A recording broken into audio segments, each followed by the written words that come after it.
Hello everyone, I am Kaval and I will be teaching history on this platform of Sarthi IAS for the batch of 2025. आप में से बहुत से बच्चे मेरे को जानते होंगे since I have taught on this platform earlier also and जितने बच्चे नए हैं नहीं जानते so this is the first lecture of Buddhism. This will be a comprehensive lecture from level 0 to level greatest जो भी UPSC पूछ सकती है. हर पॉसिबल एफर्ट मैंने किया है इन नोट्स को बनाने में, इस लेक्चर को डिलीवर करने में. सो आई होप कि आपको लेक्चर समझ में आएगा. You will get to know that how I want to approach history for this prelims and at the same time why history is one of those subjects that you must love and you must understand इस पूरे UPSC के circle को समझने के लिए. And in case हम किसी topic को कॉम्प्रिहेंसिवली करना चाहते हैं so it will take a bit of time. So this lecture will be around 40 to 50 minutes, but I promise you that at the end of this lecture you will be thoroughly covering all the topics या फिर all the aspects जो Buddhism आपसे demand करता है.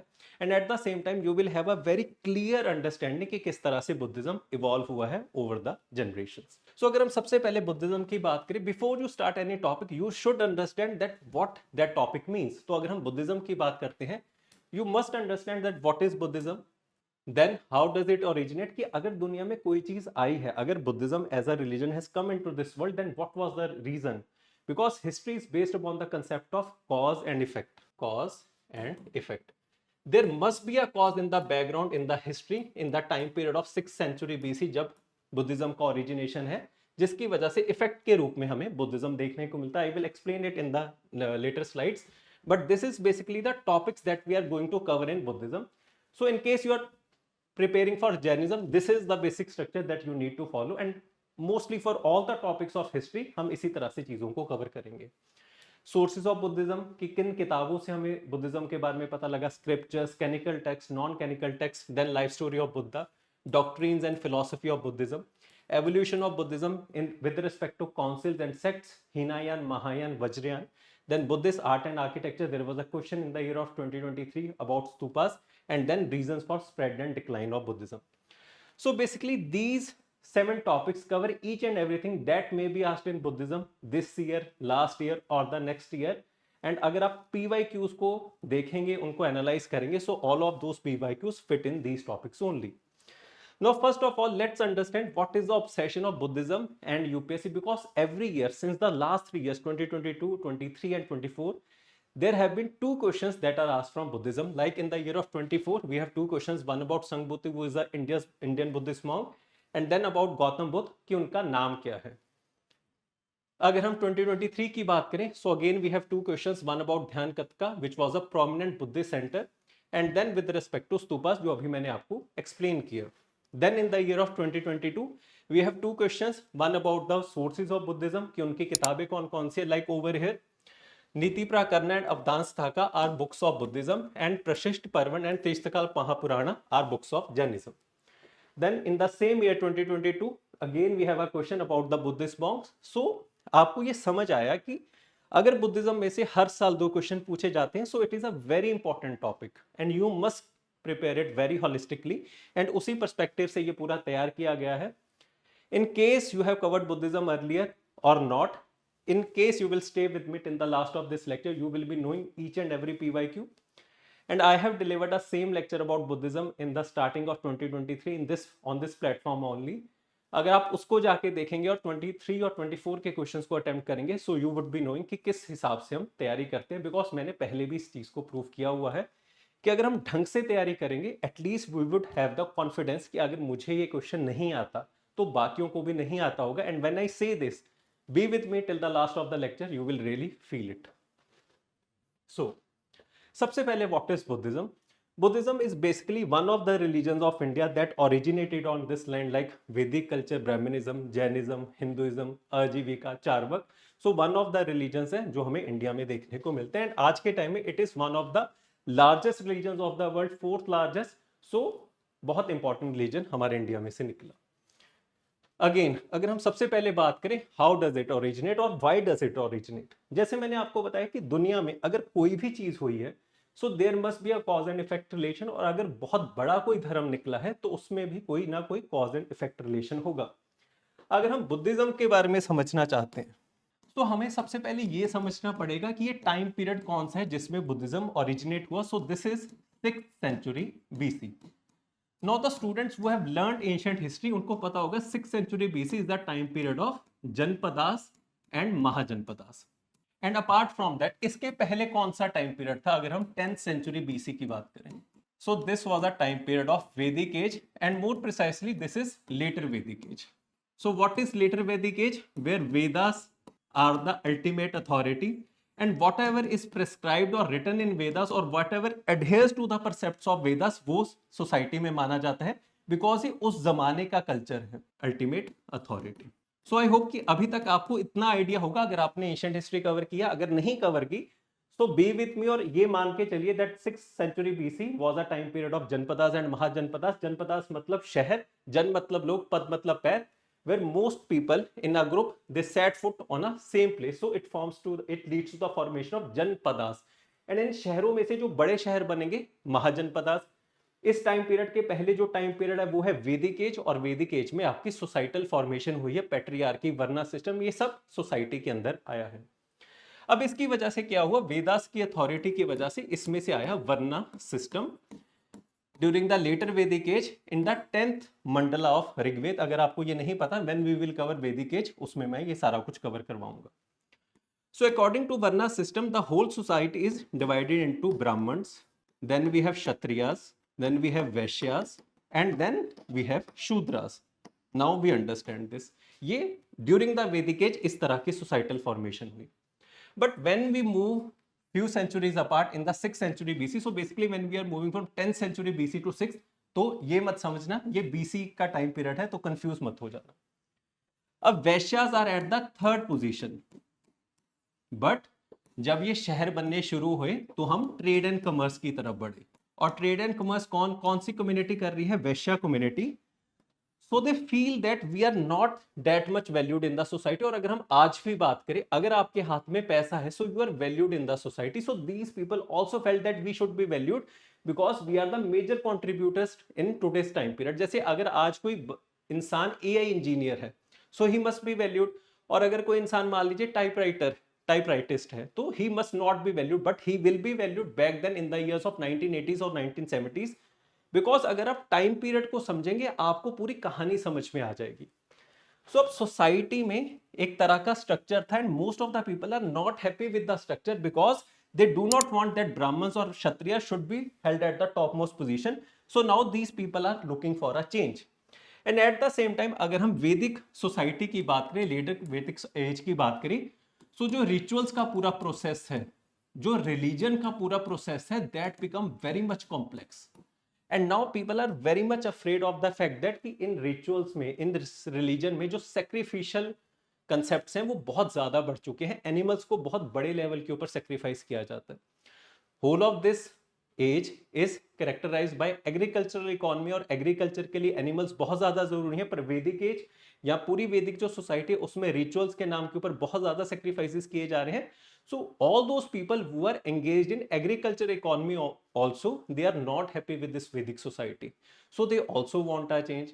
And since इस Vedic society में Vedas को ही ultimate authority मान लिया गया है, and there is a notion that each and everything that is not according to the Vedas, that is incorrect. So now there will be a new notion, there will be new sentiments in the society जो ये कहेंगे कि जो वेदास में लिखा गया है वही अकेला सच नहीं है, और भी सच हो सकते हैं दुनिया में, और उनको हम कहेंगे heterodox sects.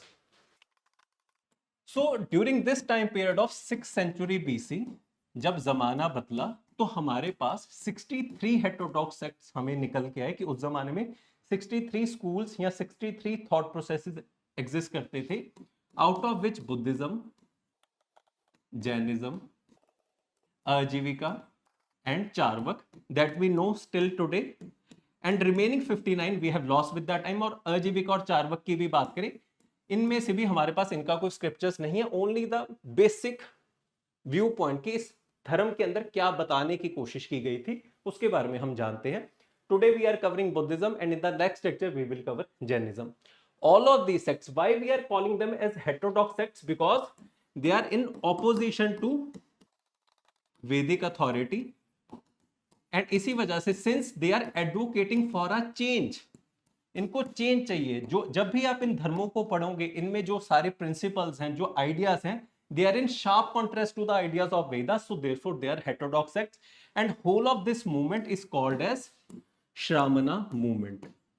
Shramana movement. This can also be asked as a keyword in the examination, that what is called by Shramana movement. So this was a movement in the time period of 6th century BCE, where new sects were emerging and they were challenging the authority of the Vedas, because Vedas वैदिक time period ने जिस तरह की society बनाई थी, that was not all inclusive based upon the varna system, and there were other challenges also in the society. तो अब नए तरह के धर्म आएंगे जिनको लोग प्रिस्क्राइब भी करेंगे. जैसे आज अगर आप जानते होंगे कि जैनिज्म के अंदर ज्यादातर जो लोग हैं, they come from the business community. आप अगर अपने कॉमन नोशन में देखो, वो क्यों है? क्योंकि वैश्याज जो अपने आप को डाउन ट्रॉडन महसूस करते थे, since they were having the money, so most of these people joined Jainism. आज के दिन में भी आपको वही सेम रिफ्लेक्शन देखने को मिलेगा. Now let's assume there comes a question in the mains examination that what is the relevance of Jainism in today's time period. तो अगर आपको ये बेसिक अंडरस्टैंडिंग होगी, आप कभी भी किसी भी मेंस के क्वेश्चन को बहुत आसानी से सॉल्व कर सकते हो. Although we are covering this topic from the prelims point of view, but I hope that you will have a sense कि अगर हम ढंग से किसी भी चीज को तैयारी करें, that nothing is difficult in specially in this history examination. So हमने ये समझा कि अगर बुद्धिज्म आया है, how does it originate, so there must be a cause and effect relation, और उसको समझने के लिए हमें इसके पहले के टाइम पीरियड को समझना पड़ेगा. So revolt against the brahmanical dominance, की ब्राह्मण सबसे ऊपर बैठ गए हैं, जो नीचे लोग हैं शूद्र वैश्य, उन सबको ऊपर आना है. Rise of new agriculture economy which demanded animal husbandry, and since animals were being sacrificed in the Vedic society, so one of the reasons. Patronization of these sects by Vaishyas and other mercantile groups, जो अभी मैंने आपको पूरा notion समझाया, idea समझाया, उसी को यहाँ पर समराइज करके लिखा हुआ है. Then simple method of these new sects as compared to the complex rituals of Vedic age. अब अगर आप बहुत क्रिटिकली एनालाइज करेंगे इस बुद्धिज्म जैनिज्म को, सो दीज रिलीजन्स आर सबसे पहले non violent. So what is the basic reason that both of these religions are non-violent, that their basic major idea is of non-violence, Jainism and Buddhism both? Because इसके पहले लोग परेशान क्यों हैं? Animal sacrifice से. तो हमने प्रमोट क्या किया? That we promote non violence. तो जितने भी लोग परेशान हैं वो कहां पर आएंगे? इन नए धर्मों में. हमने ये कहा that we are all inclusive, that we do not believe in the idea of varna. तो वैश्य शूद्र सब लोग आएंगे, बिकॉज ये नए धर्म है, इनको भी अपनी फॉलोइंग चाहिए, इनको भी अपने लोग चाहिए जिनके थ्रू अपने धर्म को प्रमोट कर सके. So these new religions are targeting those people, और उनके ग्रीवेंसेस को सॉल्व करने की कोशिश की गई है. लाइक फॉर एग्जांपल, अगर आज मैं आपको बहुत ढंग से पढ़ाऊंगा, पूरी बुद्धिज्म को कंप्लीट करूंगा, आपको समझ में भी आएगा. So I am solving the problem जो आपके सामने है, कि कॉम्प्रिहेंसिव लेक्चर्स नहीं है, डिटेल में नोट्स नहीं है, अंडरस्टैंडिंग नहीं बन पाती, रट्टा मारना तो बहुत मुश्किल है इस चीज का. तो अगर मैं करूंगा, you will subscribe to me, this is a logical thing. उसी तरह से कि जितने भी धर्म आए, उन्होंने उस लॉजिकल चीज को करने की कोशिश की और पिछले टाइम पीरियड की खामियों को सॉल्व किया, जिसकी वजह से धर्म जो है वो फ्लरिश कर सके. अब अगर आप इस कहानी को समझ पाए, अगर आपको थोड़ा बहुत आइडिया है 6th सेंचुरी या 10th सेंचुरी बीसी के टाइम पीरियड का, तो आपको ये समझ में आया होगा that why does these religions or originate or these sects originate, and I hope that you now have an idea. और इस तरह से अगर आपको कल को मेंस में भी कोई क्वेश्चन आ जाए, आपको सेम ही आइडियाज को एक्सप्लेन करके आना. सो moving forward, now next, sources of Buddhism. अगर हम ओवरऑल बात करें, हमें किसी भी धर्म के बारे में the most basic source through which we can know about that religion is the scriptures, और द बेसिक टेक्स्ट जो उस धर्म के बारे में लिखे गए हैं. तो उसी तरह से अगर हम हिंदुइज्म की बात करें, so the basic text over there are the Vedas, Rigveda, Samaveda, Yajurveda and Atharvaveda. And same ways in Buddhism we have 3 important books that are called by the name of Tripitakas, या फिर 3 बुक्स हैं Tripitakas. Pitakas refers to the book, and 3 books are Sutta Pitaka, Vinay Pitaka and Abhidhamma पिताका. अभी के लिए हम सिर्फ इन 3 books के बारे में रेफरेंस लेंगे. मैं इसकी अंडरस्टैंडिंग दूंगा और आगे चल के ये कोरिलेट होगा, इनके लिंकेजेस जुड़ेंगे. सबसे पहली किताब है Sutta Pitaka. This refers to the conventional teaching of Buddha, कि बुद्धा अपने जीवन में किस तरह के उपदेश दे के गए हैं. All the direct learnings, all the direct preachings of Buddha are compiled over here. जैसे उन्होंने कोई श्लोक बोला, so that shloka is compiled over here as a first person in this Sutta Pitaka. Therefore it is called as conventional teachings, and it was recited by Ananda, who was the favourite disciple of Buddha.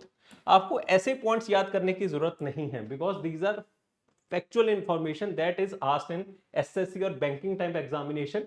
In case आप कल को उस तरह के examination को देते हो, so the facts are over here, but you need to understand कि ये तीन किताबें क्या है। First is Sutta Pitaka, then we have Vinaya Pitaka. This is the disciplinary code, कि अगर कोई इंसान बुद्धिज्म में मॉन्क बना है या फिर बुद्धिज्म के अंदर आके इस धर्म को फॉलो करना चाहता है, so what are the rules and regulation that he must adhere to, so that is written in Vinaya पिताका।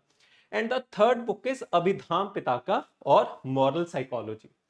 Now let's understand, आज के टाइम में आपने देखा होगा, in case you have read Gita, so there are different versions of Gita that is out there in the market. हर गुरु, हर sect Gita को अपने तरह से रेफर करता है कि वो श्लोक तो कृष्ण जी के द्वारा बोले गए हैं, but there are different versions और इंटरप्रिटेशन ऑफ दो श्लोकास। सो उसी तरह से जो श्लोक सुता पिताका में गौतम बुद्ध ने बोले थे, with the time all those shlokas had various interpretations, so there was a confusion out there in the society that which is the true interpretation of that shloka. सो उस प्रॉब्लम को सॉल्व करने के लिए अल्टीमेटली एक किताब लिखी जाएगी जिसको कहा जाएगा अभिधाम पिताका, जिसमें वो क्लियर करेंगे that what is the meaning of shloka that is referred over there in the Sutta Pitaka, ताकि मार्केट में कंफ्यूजन ना हो। बिकॉज बहुत सारे नए सेक्ट्स खड़े हो गए थे जो अपने आप को as a true preacher of Buddhism कहने लग गए थे और ये मानते थे कि जो हम इस श्लोक के थ्रू समझते हैं that is the real meaning. And obviously हर इंसान का अपना अपना परसेप्शन हो सकता है, हर गुरु अपनी किसी भी श्लोक को अलग तरह से रेफर कर सकते हैं, because there is subjectivity in knowledge. तो आई होप आप उसको समझ पाए होंगे। तो अगर कल को आपको लॉजिकली भी सोचना हो, सुता पिताका जो बुद्ध ने अपने डायरेक्ट श्लोक बोले, अपने पूरे जीवन में जिस तरह के आइडियाज बताए, जिस तरह का उपचार किया, सो that is compiled in Sutta Pitaka. Then जितने भी लोग उस धर्म में आ रहे हैं उनके लिए rules regulation is there in Vinaya Pitaka. And the last compilation is Abhidhamma Pitaka that refers to the text और the material in given in Sutta Pitaka only. So logically सुता पिताका पहले लिखा जाएगा, then will come Vinaya Pitaka and then will come Abhidhamma Pitaka. जब मैं आपको बुद्धिस्ट काउंसिल करवाऊंगा वहां पर ये दोबारा से रेफर आएंगे, लिंकेज बनेगी, and then you will understand कि जो हमने यहां पर पढ़ा उसी सेम चीज को बुद्धिस्ट काउंसिल्स में रटना पड़ता है। तो अगर हम समझ के चलेंगे ऐसा कुछ भी नहीं होगा जो आपको रटना पड़ेगा, और मैं आशा करता हूं आपको भी यही लग रहा होगा अभी तक। सो यहाँ पर मैंने हर उस चीज को बताया भी हुआ है जो अभी मैंने आपको एक्सप्लेन किया। When you will get the notes there is a link in the description by the name of free material. तो जितने भी वाईटी वीडियोस हैं आपको सारे लेक्चर के नोट्स वहां पर मिल जाएंगे अगर आप लिंक के ऊपर क्लिक करोगे। So these three Pitakas are further on divided into various sub-books like Nikaya. Sutta Pitaka has 5 collections, Vinay Pitaka has 5 books, and then again Abhidham Pitaka contains 7 books. आपको इसमें से कुछ भी रटने की जरूरत नहीं है। Whenever I will provide you the notes, उसमें बहुत additional information हो सकते हैं, but in case you have understood my lectures, आपको बहुत कुछ ऐसा समझ में आएगा कि हिस्ट्री में हर कुछ नहीं रटना। You only need to understand the things, और जिन चीजों के ऊपर मैं स्ट्रेस कर रहा हूं, जो आपको ढंग से पढ़ाने की कोशिश कर रहा हूं, those are the major pointers that you need to remember for prelims. And I have proved it year and after year कि अगर आप सिर्फ उन प्रीलिम्स पॉइंटर्स को कर जाओगे, सो you will B succeeding in this prelims. That is at least that I can say. Moving forward, apart from the canonical text, we have some other books also that may tell us about the history of Buddhism. Like in Hinduism, we have Vedas, which are the soul scriptures of Hinduism. But apart from that, there are other various texts also like Ramayana, Mahabharata. उसी तरह से in Buddhism also we have several texts जो Buddhism के बारे में idea देते हैं, and these texts are multiple times asked in the UPSC examination. The first is Milind Panu. This book was asked in the 2021 examination, and over there it was written that this book Milind Panu was written by Nag Arjuna. But in reality, this book is not written by Nag Arjuna, but rather Nagasena. And the context over here is that Nagasena was a Buddhist monk who had a conversation with one of the kings who came to India as an invader by the name of Minendra or Milinda. अगर हम जब foreign invasions को पढ़ते हैं, so there is a chapter by the name of foreign invasions after modern empire, Indo Greeks, Shakas, Parthians, Kushanas. So the first power Indo Greeks, उसमें मिलिंद आया था, and he had a conversation with Nagasena, after which he converted to Buddhism. So in that book there is a description that how Nagasena convinced Milinda to convert into Buddhism, तो उसके बारे में बताया हुआ है। But you need to understand कि आपको सिर्फ ये किताब ध्यान में रखनी है, उसके अलावा आपको ये नाम ध्यान में रखने हैं। I know that this is a bit of ratification and history. There are certain facts that you need to memorize, but I promise you कि अगर आप लेक्चर को समझेंगे और उसके बाद अगर पॉइंट्स को रटने की कोशिश करेंगे, it will become a very easy task to do. अगर सीधा रट्टे मारने की कोशिश करेंगे then it becomes a difficult task. But apart from that, जो चीज मैं आपको नहीं समझा सकता लाइक दिस वन, ये आपको रट्टा मारना पड़ेगा। उसके अलावा मैं हर चीज समझाने की कोशिश करूंगा which can be taught. Then we have Niti Prakarana, the book on guidance. अगर आप पहले पेज के ऊपर देखोगे, अगर आप इस क्वेश्चन को देखोगे, सो ओवर हियर नीति प्राकरना, प्रशिष्ट, परवण, अवधांस, ताका, ये सारी बुक्स अगर आप देखोगे, I have covered these notes also in the 2023 examination, और इसी में से क्वेश्चन पूछा गया था। So moving forward, so there are various books that are mentioned over here. Milind Pano, Niti Prakarna, Vishuddhimagga. This is written by Buddha Ghosha, one of the biographies of Buddha. Apart from that, we have Nidan Katha. This was also asked in the examination. Then we have Deep Vamsa and Mahavamsa. These books were written in the areas of Sri Lanka. Ashok, after Ashoka, when he sent his daughter and son to Sri Lanka in order to propagate the religion of Buddhism, तो वहां पर ये किताबें लिखी गई। And then we have Mahavastu. So for the year of 2025, there are certain books that you need to remember alongside these. So first of all, we have Avadans Thaka. Then we have Praja Parimata Sutra. Then we have Lalit Vistara. And at last we have Sarvasti Vada Vinaya. So this is a list of 10 books that you need to remember for UPSC for prelims of 2025, and no doubt there can be books which may be asked beyond these books. अब मैं ये claim नहीं कर रहा कि इसके अलावा कोई किताब पूछी ही नहीं जा सकती, but do understand the fact that Buddhism is a religion, और उस धर्म के अंदर अब तक हजारों लाखों किताबें लिखी जा चुकी होंगी, because this is a religion और उसमें बहुत कुछ कंपाइल होगा। सो बच्चा कई बार डर जाता है कि अगर मान लीजिए आपने कोई ऐसा सोर्स देख लिया जहां पर 25 या 30 किताबें मेंशन है, so you may find a source where 25 और 30 books are mentioned, and you may feel that my notes are not complete, या फिर you may have a bit of under confidence कि शायद मैं वो क्वेश्चन ना कर पाऊं जो ये बच्चा कर पाएगा जिसके पास ये नोट्स हैं। But do understand this fact, मैं आपको देने के लिए सब किताबें दे सकता हूं कि ये 20, 30 या 50 किताबें रख लो, so that after the examination I can claim that I have made you read or understand each and every fact. But that is not the work of a teacher. My work over here is to make the path easy for you.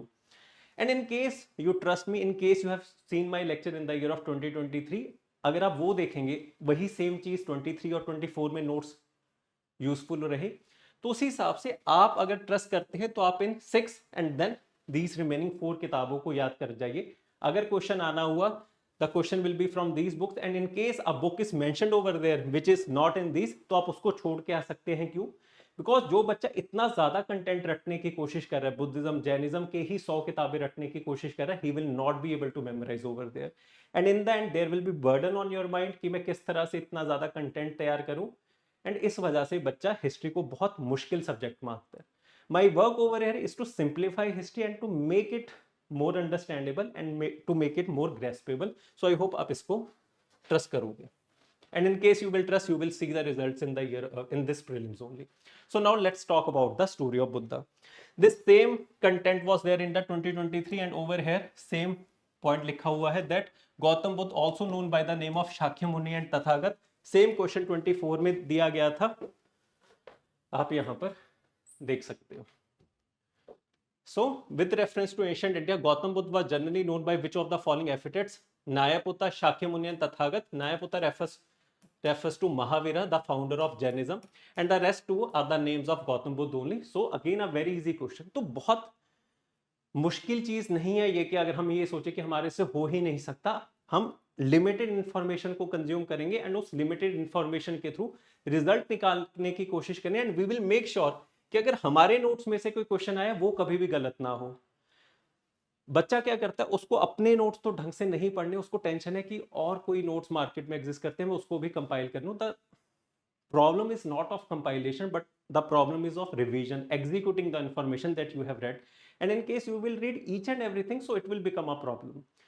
So that work is mine, the compilation work, the execution part is mine. आपको सिर्फ इन notes को ढंग से पढ़ना है, समझना है और उसको रटना है कि इसमें से क्वेश्चन गलत नहीं होना चाहिए।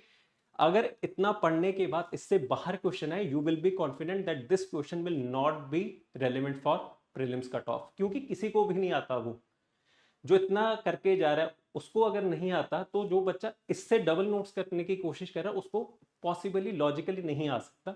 आई होप आज इस बेसिक से कंसेप्ट को समझोगे और हिस्ट्री को आपसे ढंग से अप्रोच करने की कोशिश करोगे।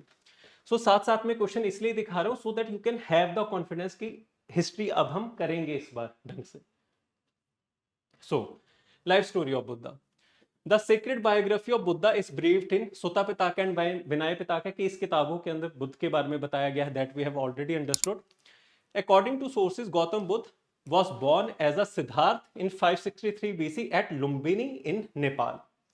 अब जो पॉसिबल क्वेश्चन यहां से बन सकता है वो ये है कि अगर हम उस जमाने की बात करें तो लुम्बिनी नेपाल किस जनपद या फिर महाजनपद का हिस्सा था, किस जनपदा या फिर महाजनपद का हिस्सा था, because there was a question in the 2015 and 2016 examination. 4 Mahajanapada या जनपद दिए हुए थे and you had to identify that out of these 4 Janapada Gautam Buddha ने किन किन को विजिट किया था। सो उसी हिसाब से a question can be asked that in which janapada was Gautam Buddha born, and this is your homework that you need to reply in the comment section. To Father Suddhodana, who was the chief of the Republic Shakya clan, who ruled from Kapilavastu in the Kosala kingdom. So अगर आपको नहीं पता, the answer information is given over here only, but I hope कि आपने अपने level पे comment किया होगा। So this is a basic information जो आपको कल को पूछी जा सकती है। अगर कल को क्वेश्चन आया कि गौतम बुद्ध इनमें से उनकी डेथ या बर्थ कौन कौन से जनपद में हुई है, so that question will be considered as a very difficult one. बच्चों को वो नहीं आता, but this is a basic thing that you must understand, क्योंकि टाइम पीरियड वो था जनपद महाजनपद का। So there is a interlinkage between Buddhism and janapada mahajanapada. शुरुआत से वही बात की है। So a probable question with respect to the birth in which janapada and death in which जनपद। सो द क्वेश्चन इज किस जनपद के अंदर डेथ हुई थी। आई होप अगर आपको बता पाओ। At the age of 16 he was married and then he had a son। ये इंफॉर्मेशन हमारे लिए जरूरी नहीं है, but what changed him it is important। So for whole of his lifetime he always was inside his palace and he never went out। So one day he went out and then the life happened। On the way he met 4 persons। The first person was an old man, a sick man, a corpse and then an ascetic। तो जब वो अपने घर से गए उन्होंने सबसे पहली बार एक बूढ़े इंसान को देखा and this was the first time that he was seeing N old man. So he asked his charioteer that who is this. तो उसने बताया कि आप भी एक दिन बूढ़े हो जाओगे, कि आप हमेशा जवान नहीं रहोगे, because there was a prophecy that was done at the birth of Gautam Buddha, जो उनके पिता को कही गई थी कि अगर आपने अपने बच्चे को घर में नहीं रखा, अपने महल में नहीं रखा, and in case he wanders out there in the market और in the society, so either he will become a founder of a new religion or he will be a very big king। अगर उसको society के बारे में ना पता लगे, अगर उसको दुख तकलीफों के बारे में ना पता लगे, तो क्योंकि उनके पिता he was a king, so he made sure that Gautam Buddha gets all the treatment, all the lavish lifestyle inside the palace only, और उनको कभी बाहर ना भेजा जाए। But when he went out at the age of 29, so for the first time he saw an old man, then he saw a sick man, then he saw a dead body which is a corpse, and at last he saw an ascetic which was साधु संत, आप समझ सकते हो। And then when he saw that ascetic he was surprised by the fact that कि ये इंसान इतना ज्यादा शांत कैसे है, how can he be so happy। सो वहां से उनकी एनलाइटनमेंट की जर्नी की शुरुआत होगी और वो अलग अलग गुरुओं को ढूंढेंगे इस एनलाइटनमेंट के रास्ते के ऊपर चलने के लिए। एंड ऑन हिज वे जितने भी वो गुरुओं को मिलेंगे, he will always have a feeling that these gurus are not perfect, because almost all of them they miss something। Like some of the teachers will have very much of arrogance, some will have little less knowledge, जो उनको उस रास्ते के ऊपर नहीं लेके जा सकती। So after a certain time वो सब गुरुओं को छोड़ के अपने खुद से उस सच के रास्ते के ऊपर निकल चलेंगे, जिसको वो अल्टीमेटली निर्वाणा कहेंगे। सो this is the basic story जो यहाँ पर है। यहां पर मैंने हर चीज देने की कोशिश की है। That at the age of 29 he saw an old man, sick man, corpse and an ascetic, and thus he left his place to become a wanderer in the last fair of dark night. ये आपको कुछ भी नहीं रटना। और इस पूरे process को, इस पूरे आइडिया को, जब वो अपने घर को छोड़ के फिर सब कुछ छोड़ छाड़ के चले जाएंगे, इसको कहा जाता है महाविनेशकर्मा और द ग्रेट रेनन्सिएशन, जब वो अपने घर को छोड़ के गए हैं। So these type of information may be asked in the examination, but never कि उनके घोड़े का नाम क्या था, what is the name of his charioteer। this information is not required. This is required for SSC banking level, but अगर आप UPSC की बात करो so contextual information is required कि कौन सा जनपद है जहां पर जन्म हुआ, जब वो घर छोड़ के गए तो उस आइडिया को क्या कहा गया है. So all these things are important. I hope कि अब आपको समझ में आएगा. Thus, being unconvinced, he left all the teachers and set on the foot journey in search of the truth with his 5 companions, उनके 5 दोस्त. He practiced severe austerities until his body was almost emaciated, and then he was on the path of enlightenment. और इसमें एक बहुत famous किस्सा है जब वो एक बच्ची से मिले जिसका नाम सुजाता था. So that girl offered Gautam Buddha a bowl of rice milk, and Gautam Buddha refused to take that milk. That I am on my way to fast, कि मैं तब तक कुछ खाना नहीं खाऊंगा जब तक मुझे भगवान की प्राप्ति नहीं होती. So that little girl instructed Gautam Buddha कि आप जिस चीज को बाहर ढूंढ रहे हो वो आपके अंदर है, कि अगर आप अपने अंदर के भगवान को दुख पीड़ा देके पाना चाहते हो, so that is not the right way to achieve God. तो उस टाइम पीरियड के ऊपर गौतम बुद्ध ने उस लड़की से वो बाउल ऑफ राइस मिल्क लिया. He consumed it, and this led to the separation of Gautam Buddha and his 5 followers, क्योंकि इनके दोस्तों को लगा कि अब गौतम बुद्ध अपने रास्ते से भटक गए हैं. That he has consumed a materialistic thing out of his greed या फिर out of his hunger. तो गौतम बुद्ध अपने रास्ते के ऊपर चले जाएंगे, and then he will sit under a tree and he will meditate and he will take a pledge कि तब तक मैं इस पेड़ के नीचे से नहीं उठूंगा जब तक मुझे enlightenment की प्राप्ति नहीं होती. And with this image is attached a very important significance, जिसको कहा जाता है भूमि स्पर्श मुद्रा. So whole of the incident goes by the story like कि जब गौतम बुद्ध उस पेड़ के नीचे बैठे थे and he was on his way to attain enlightenment, so there comes a deity by the name of Mara. This deity is also known by as the name of Lord of Illusions, जो छलावा देने के लिए आई है. So this deity is trying to deviate or distract Gautam Buddha from attaining enlightenment. And वो कहती है कि आपको जो भी चाहिए, आपको दुनिया की जो भी शोहरत, जो भी आपको मिल सकता है मैं वो आपको दूंगी अगर आप इस मेडिटेशन के रास्ते से उठ जाओ. So at this point of time Gautam Buddha will show a mudra by the name of bhumi sparsha mudra. भूमि का मतलब धरती, स्पर्श का मतलब उसके ऊपर हाथ लगाना, कि वो धरती को Gautam Buddha is saying that earth is my witness that I will not be distracted from my path of enlightenment. तो उसको कहा गया भूमि स्पर्श मुद्रा, कि वो धरती को अपना विटनेस बना रहे हैं जब उनको ये डीटी मारा छलावा देने के लिए, लॉर्ड ऑफ इल्यूजन्स आया है बहलाने के लिए. इस तरह का क्वेश्चन पूछा जा सकता है. भूमि स्पर्श मुद्रा पहले भी स्टेटमेंट में दिया गया है. तो अगर कोई भी बच्चा स्टोरी ऑफ बुद्ध को ढंग से समझ के जाएगा, पढ़ के जाएगा, ये ऐसी चीजें नहीं है जो आपको रटनी पड़ेंगी. हम चीजों को रटते तभी हैं जब हम उनको समझते नहीं हैं. सो आई होप जब बार बार रीआइटरेट करने का फायदा इसलिए है जब आप इस चीज को समझोगे. सो यहां पर मैंने आपको सारी चीजें बता दी हैं, सारी कहानी के बारे में एक्सप्लेन कर दिया है. Thus at the age of 35, the next morning, he will ultimately attain nirvana or enlightenment at Gayam under a peepal tree at Uruvela on the banks of river Niranjana, and came to be known as Buddha or the enlightenment. अब यहां पर जब हम ये बात करते हैं कि गौतम बुद्ध को निर्वाणा या फिर एनलाइटनमेंट प्राप्त हो गया, तो निर्वाणा का मतलब क्या है? This is basic thing that you must be knowing. Nirvana according to Buddhism refers to the dying of sense of ego, कि आपके जो 5 वाइसेस हैं जो आप बहुत फेमसली जानते हो, काम, क्रोध, लोभ, मोह, अहंकार, कि जब इंसान उनसे छुटकारा पाले उसको कहा जाता है निर्वाणा. तो ये जो स्टेटमेंट है nirvana, that what is meant by nirvana, this was asked in the 2014 UPSC prelims examination. बहुत बेसिक चीज थी, पर बच्चे उस साल भी गलत करके आए. बच्चा हर साल गलत करके आएगा क्योंकि उसके सामने से क्वेश्चन आएगा and he will not entertain it. So जिस पेड़ के नीचे बैठ के उनको एनलाइटनमेंट प्राप्त हुई, there were numerous attempts to destroy that tree in the longer run. जैसे हम बाद में शशांका एक रूलर के बारे में पढ़ेंगे. After Mauryan empire we will read about Pushyamitra सुंग.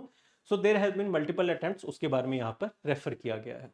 And after enlightenment, after attaining enlightenment, the first message or the first sermon that he delivered to his followers, जो उनको 5 लोग छोड़ के गए थे, वो वापस आ जाएंगे जब उनको पता लगेगा that Gautam Buddha has attained enlightenment. So he will deliver the first speech or first sermon to his followers, and that event will be called as धम्म चक्र प्रवर्तन. अब इसका मतलब क्या है? धर्म, का चक्का या सर्कल व्हील घूमने लग गया है, अब परिवर्तन आएगा, धर्म चक्र परिवर्तन। When Gautam Buddha has attain enlightenment and he has delivered his first speech और फर्स्ट सरमन, और वो फर्स्ट सरमन किस चीज के ऊपर था कि किस तरह से हम सफरिंग को या फिर दुख को दूर कर सकते हैं, सफरिंग और दुख कि हम इसको दूर कैसे करेंगे, इसके ऊपर उन्होंने पहला सरमन दिया। और लॉजिकल चीज भी है, बिकॉज गौतम बुद्ध पूरे अपने जीवन बहुत लॉजिकल तरीके से लोगों को समझाने की कोशिश करेंगे that how to lead a good life. Like Gautam Buddha हमेशा गॉड के क्वेश्चन को, सोल के क्वेश्चन को इग्नोर करेंगे या फिर उसको निग्लेक्ट करते रहेंगे, because whenever any person will ask Gautam Buddha that whether God exists or not, क्या हमारी आत्मा है या नहीं है, so Gautam Buddha will instruct him that in case I will tell you that whether God exists or not, इससे आपके जीवन में बेहतर कुछ नहीं हो सकता, कि इससे आपके जीवन में कोई सुधार नहीं आएगा, there will be no improvement in your life in case I will tell you that whether God exists or not, but in case you will understand what is a good life, what is meant to speak honestly, कि धर्म होता क्या है, धर्म के अंदर क्या परसेप्ट्स दिए हुए हैं, वो हमें क्या समझाना चाहता है, तो गौतम बुद्ध हमेशा ऐसे क्वेश्चंस को एंटरटेन करेंगे। इसी वजह से उन्होंने सबसे पहले अपना सरमन ही यही दिया दैट हाउ टू रिमूव सॉरिंग्स और हाउ टू रिमूव द दुखा फ्रॉम योर लाइफ, और ये है हमारा पहला सरमन। इसके ऊपर भी क्वेश्चन पूछा जा सकता है। There is a concept by the name of samsara. This is also a basic concept of Buddhism, जहां पर यह कहा गया है जब आप cycles of birth and death में पड़े रहते हो और एक के बाद एक आप उसी साइकिल में, विशियस साइकिल में फंसे हुए हो, so that whole concept is called as samsara. And whenever any person attains enlightenment, so he escapes from the cycle of samsara and he attains nirvana और मोक्षा। तो अगर कल को हमें संसारा एज अ कंसेप्ट पूछ लिया जाए, again a very simple thing, हमने एक बार पढ़ा, अगली बार आप रिवाइज करोगे आपको ये नहीं भूलेगा, बिकॉज एक स्टोरी की तरह हमने इसको समझने की कोशिश की, एंड आई होप कि आपको सेम फीलिंग होगी। So this event is known as धर्म चक्र परिवर्तन, meaning turning the wheel of the dharma, and इस तरह से जितने भी उनके फॉलो जिन्होंने इस सरमन को सुना उनको भी निर्वाणा या फिर एनलाइटनमेंट प्राप्त हुई, and thus they came to be known as arhat, और काफी जगह इनको अरहंस की तरह भी लिखा गया है, अरहात और अरहंस। ठीक है, अब कल को अगर आ जाए that what is meant by arhat और arhans, so this is a basic fact that you may need to remember कि जो उनके फॉलोअर्स बने और जिनको एनलाइटनमेंट प्राप्त हुई उनको अरहत से अरहंस कहा जाता है। So this is something that you need to remember. और इसी तरह से आप हर पेज में अगर आप देखोगे एक या दो फैक्ट्स ऐसे होंगे जो शायद आपको रटने पड़ेंगे। तो अगर आप पूरे बुद्धिज्म के नोट्स बनाओगे, पॉइंटर नोट्स बनाओगे अपने खुद से, so there will be something like 20 to 30 points जो आपको रटने होंगे, बट उसमें से भी मोस्टली पॉइंट आपको अपने आप समझ में आ जाएंगे। सो this is how you will follow this lecture, and at the same time जितने भी आप टॉपिक्स को कवर करोगे, this is the way that you should be doing. बहुत आसान आपको हिस्ट्री समझ में आएगी with that. So this event is known as Dham Chakra Parivartan, meaning turning the wheel of dharma, and in this way his disciples became arhats, a perfected person, one who has gained insight into the true nature of existence and has achieved nirvana or spiritual enlightenment. तो इस हिसाब से बुद्ध जो हैं वो भी एक अरहत हैं या अरहंत है। हाँ बिल्कुल, वो सबसे पहले अरहत या अरहंत है, एंड उनके बाद बाकी सारे लोग आएंगे जो विद द टाइम एनलाइटनमेंट को प्राप्त करते रहेंगे। Buddha delivered his first sermon on the deliverance of suffering, जो अभी मैंने आपको एक्सप्लेन किया, to his 5 former companions at the deer park at Sarnath. So ये अगेन एक important information.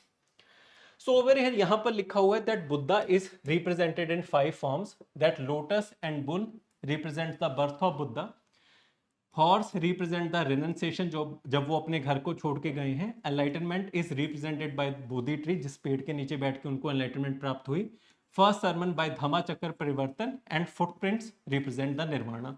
So why Buddha is represented over here as through symbols and not by through a picture, because जब बुद्ध अपने जीवन में थे he was against the idea of idol worship. Buddha अपने आप को सिर्फ एक आम इंसान मानते थे। वो ये कहते थे that I am just a messenger who is over here to tell you the message that how to lead a good life, और मैं इसके बाद चले जाऊंगा। It is up to you that whether you need to understand that concepts और not, कि ढंग का जीवन कैसे जिया जा सकता है। जैसे आप भी सबको पता है कि अगर आपको ढंग का स्टूडेंट बनना है, आपको एक डिसिप्लिन अप्रोच को फॉलो करना पड़ेगा, आपको ढंग से चीज़ों की तैयारी करनी पड़ेगी, आपको एक शेड्यूल बनाना पड़ेगा, short term goals, long term goals, आपको बैठ के लेक्चर्स को देखना पड़ेगा। But in case you think that कि मैं बहुत जल्दी से चीज़ों को कवर कर लूँ, कि मैं आधे घंटे में पूरे बुद्धिज्म को कवर कर लूँ, so that will lead to suffering in the long run, because वो आपको आ ही नहीं सकता. It will, you will need time ना टू कंज्यूम द इंफॉर्मेशन.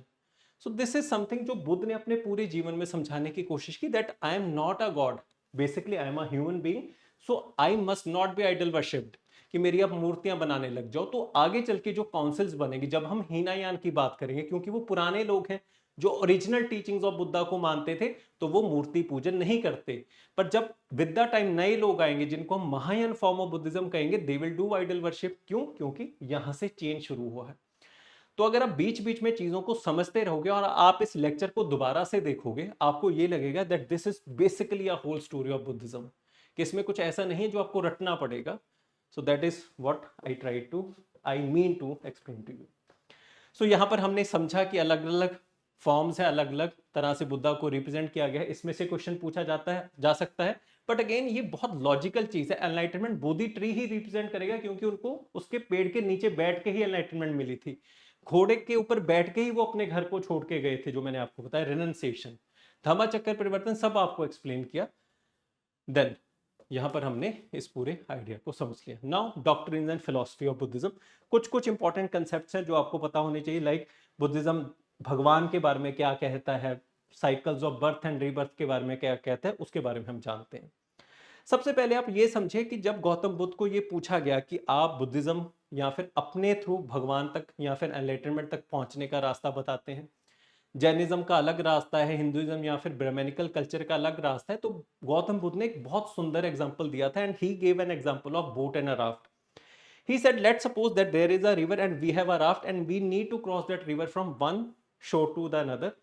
उन्होंने कहा जब हम इस राफ्ट के अंदर बैठ के इस नदी को पार कर लेंगे, हम दूसरे किनारे के ऊपर पहुंच जाएंगे. So we need not carry the raft alongside with us, we will leave that raft on the shore only, because उसका रास्ता, उसका पर्पस खत्म हो गया. उसी तरह से गौतम बुद्ध ने कहा कि मैं आपको जो चीजें या रास्ते बता रहा हूं, ये वन ऑफ द वेज हैं टू अचीव एनलाइटनमेंट और गॉड, अगर आप गॉड के कंसेप्ट में मानते हो. उन्होंने कहा कि ये कोई डॉगमा नहीं है, ये कोई सुपरस्टिशन नहीं है बुद्धिज्म, कि आप ये समझो कि यही रास्ता है, यही कश्ती है जिसके थ्रू ये नदी पार होगी. आप किसी भी कश्ती के थ्रू जाइए, but when you will reach at the other and, आप उसको छोड़ेंगे. और यही धर्म का पर्पस होता है. How to lead a better life, how to understand life, ये हमें धर्म सिखाता है. उसके अंदर नहीं जाएंगे कि धर्म क्या है, किस तरह से बना, धर्म हिस्ट्री के अंदर किस तरह से ओरिजिनेट हुए, because that will take a lot of time. In case हम कभी फाउंडेशन लेक्चर्स में मिले तो वहां पर बहुत ढंग से एक्सप्लेन करने की कोशिश करूंगा कि धर्म किस तरह से बनते और बिगड़ते हैं. सो Buddha, while giving the analogy of boat and raft, stresses the fact that one should not cling to anything, including his teachings. The teachings are only upaya and are thus not dogma. And at the same time, Buddha इतना successful क्यों हुए? Because he taught in the language which was vernacular in nature, और जो की थी Pali language. One of the reasons की क्यों initial level के ऊपर ब्राह्मणिकल कल्चर या फिर वैदिक कल्चर बहुत ज्यादा बड़े लेवल के ऊपर नहीं फैला, because they were trying to promote their culture through Sanskrit language, and that language was of the elites. वो आम लोगों की भाषा नहीं थी. But at the same time अगर हम महावीर और गौतम बुद्ध की बात करें, so they try to propagate their message in Pali and Prakrit language, जो कि आम लोगों की भाषा थी. तो उन लोगों तक इनके मैसेज बहुत आसानी से पहुंचे. सो आई होप दैट आप समझ पाएंगे कि पाली लैंग्वेज का यहाँ पर इंपॉर्टेंस क्यों है, कि पाली लैंग्वेज अगर आप कल को रिफ्लेक्ट करेंगे, मेंस में भी यूज हो सकता है as one of the reasons for the spread of popularity of Buddhism. तो जो आप प्रीलिम्स के अंदर पढ़े, ऐसा नहीं है कि आपको मेंस के लिए अलग से पढ़ना है, यही सेम कंटेंट है, अगर समझा होगा सेम लेवल के ऊपर वहां पर यूज हो जाएगा. So thus Buddha constituted an audience of his disciples which came to be known as संघ, कि जितने भी उनके फॉलोअर्स हुए वो संघ बना. गौतम बुद्ध सबसे पहले खुद हैं, देन देयर इज अ संघ, and he had finally attained महापरिनिर्वाण. जब उनकी डेथ हुई तो इस इवेंट को कहा जाता है Mahaparinirvana, at the age of 80 at Kushinara और मल महाजनपद. सो यहाँ पर मैंने मेंशन किया हुआ है, प्लीज इसको रट लेना. अगर कल को क्वेश्चन आए, this will be a very difficult question which most of the students will fail, but we are covering it. And his last words were, all composite things decay, so strove diligently. And this is a true, जो गौतम बुद्ध ने अपने पूरे जीवन समझाने की कोशिश की, कि आप अपने पूरे जीवन में कुछ भी कर लीजिए, इन the and you will B dead, आप नहीं सर्वाइव कर पाओगे. So all composite things decay, strive diligently, and this is a message that you need to understand. जब आप हिस्ट्री को पढ़ रहे हैं, जब आप बहुत सारे धर्मों को पढ़ते हैं, this is your duty, this is a basic purpose of history कि उसको यूपीएससी में क्यों पढ़ाया जाता है, so that you can understand कि आज जिस हम दुनिया को जानते हैं उसमें पहले क्या हुआ, आज जो भी है उसकी फॉर्मेशन, उसकी foundation was there in the past. So in case you will not understand the past, you are not able to understand the present and you will not be able to execute the future. अगर आप इस तरह से समझ पाए, आपको history बहुत awesome लगेगी. So moving forward, there are 4 noble truths according to Buddha, कि जब तक कोई इंसान ये 4 नोबल ट्रुथ को नहीं समझता, वो सच के रास्ते के ऊपर नहीं चल सकता. और निर्वाण का आइडिया ही यही है, इन 4 नोबल ट्रुथ्स को समझना. सबसे पहले आपको ये समझना पड़ेगा that yes, you need to accept और अंडरस्टैंड दैट देयर इज दुख और सफरिंग इन द सोसाइटी, कि वो है आपके जीवन में. Then you need to analyse the cause of that suffering, कि मान लीजिए आपके पेपर में नंबर नहीं आ रहे, आपको पता ही नहीं है कि वो क्यों नहीं आ रहे, that whether the problem is in the revision, whether the problem is in the coverage, whether the problem is in the test execution, कि आपको टेस्ट ही नहीं देना आ रहा. सो फर्स्ट इज द दुख, then finding the cause of that दुख, then निरुद्ध, फाइंडिंग अ सोल्यूशन. हमने सबसे पहले दुख देखा, दुख का कारण देखा, दुख का सोल्यूशन देखा, एंड देन मग्गा, implementing the right action and right knowledge. और इस इंप्लीमेंटेशन के लिए हमारे पास है 8 fold path. So 4 noble truth will give way to 8 fold path, कि इन 4 चीजों को करने के लिए, चौथे चीज को करने के लिए हमें 8 तरह का रास्ता दिया गया है, जिसमें है right knowledge, right understanding, right speech, right thought process. तो जो भी आप अपने जीवन में सही कर सकते हैं, वो सब कुछ इस 8 फोल्ड पाथ में दे दिया गया है. So 4 noble truths giving way to 8 fold path. और गौतम बुद्ध ने यहां पर इसी चीज को समझाने की कोशिश की है कि जब आप ये चारों चीजों को इंप्लीमेंट कर देते हो, then it will lead to the path of nirvana. अब ये आपको रटना नहीं है कि इसमें 8 फोल्ड पाथ क्या है, और you do not need to remember the Pali words of these 4 steps. ये सिर्फ आपके रेफरेंस के लिए है, आपको यहां पर सिर्फ अंडरस्टैंडिंग की ही जरूरत है. ठीक है. So the path of Buddha is often referred to as middle path, or the one that exists between the extreme indulgence and extreme asceticism. This is a basic difference that is there between Buddhism and Jainism, that Jainism is on the extreme end of religion. वो extremism की बात करते हैं, penance की बात करते हैं, पर गौतम बुद्ध कहते हैं नहीं, कि आप स्केल के किसी भी एक्सट्रीम एंड के ऊपर जब तक एग्जिस्ट करोगे, आप कभी भी बैलेंस नहीं हो सकते. बैलेंस हमेशा आपके मिडल में होगा, and this is true also. आप दुनिया में ऐसे किसी भी इंसान को नहीं जानते होगे जो कि जिसमें कुछ भी गलती ना हो. मान लीजिए I am a human being, मैं यहाँ पर जितना भी अपने आप को बेस्ट प्रेजेंट करूं, there must be some of the sins that I must be committing every day. उसी तरह से आप हो. अगर आप अपने आप को पूछोगे that whether I am a good human being और नॉट, आपको आंसर मिलेगा that yes, I am a good human or a good person in some of the aspects and a bad person in some of the aspects, because this is how we humans are. तो उसी तरह से गौतम बुद्ध ने इसको explain करने की कोशिश की है that the real solution lies in the madhya marg and not on any of the extremes, either on extreme intelligence और एक्सट्रीम एसेटिज्म. पर जैनिज्म ऑपोजिट बात करते हैं. There was a question in 2016 examination, अगर आपको ये बेसिक चीज समझ होती, वहां पर वो स्टेटमेंट आपकी सॉल्व होती. आफ्टर अंडरस्टैंडिंग दिस लेक्चर, आप सारे पिछले 13 साल के PYQs को जाके अटेम्प्ट करिए, and you will be able to solve 90% of the questions out of that. Because Buddhism अगर आप पहले भी सॉल्व करते, इसी तरह से अंडरस्टैंडिंग आपकी बन जाती. So Buddha says that when one follows this eightfold path, one reaches the stage of nirvana, which means non-attachment and the dying of the sense of ego. तो जो आपके 5 vices हैं, उनको आप खत्म करते जा रहे हो, काम, क्रोध, लोभ, मोह, अहंकार, and this is what basically nirvana means. And this was a question in 2014 examination. It should be noted that Buddha ignored the idea of God and soul, and according to him, soul is a myth. So this is one of the contentions, and this is one of the areas where Hinduism attacked Buddhism very ferociously. Hinduism भगवान के बारे में बात करता है, वो आत्मा या सोल के बारे में बात करता है, पर बुद्ध इसके बारे में बात नहीं करते. And according to him, God and soul is a myth. Soul का यहां पर कंसेप्ट क्या है? गौतम बुद्ध ये कहते हैं that everything is in a transitory mode, कि ऐसा नहीं है कि मान लीजिए in this life and after life हमारी सोल आगे जाएगी. वो कहते हैं ऐसा नहीं है, कि जब एक टाइम पीरियड के बाद अगला टाइम आएगा तो वो चीज चेंज हो जाएगी. मान लीजिए आज मेरे हिसाब से कोई भी दुनिया का सच हो, मेरा कोई भी दुनिया का परसेप्शन हो या फिर अभी तक मैं कुछ भी दुनिया के बारे में सच जानता हूं, कल जब आएगा मैं नई तरह की इंफॉर्मेशन दुनिया में कंज्यूम करूंगा, मेरा परसेप्शन चेंज होगा, मेरे एक्सपीरियंसेस चेंज होंगे, so something new will be added to my life. So exactly at this point of time next day मेरा जो दुनिया को लेके परसेप्शन है वो चेंज हो चुका होगा, मेरा जो सच है दुनिया का वो चेंज हो चुका होगा। तो गौतम बुद्ध इसी लेवल के ऊपर सोल को एक्सप्लेन करने की कोशिश करते हैं कि there is nothing permanent concept like soul. कि आप जो सेल्फ का कंसेप्ट कहते हो कि मैं हूं, वो कहते हैं ऐसा कुछ भी नहीं है, ये मैं हर टाइम चेंज होता है। So this is a ever changing process.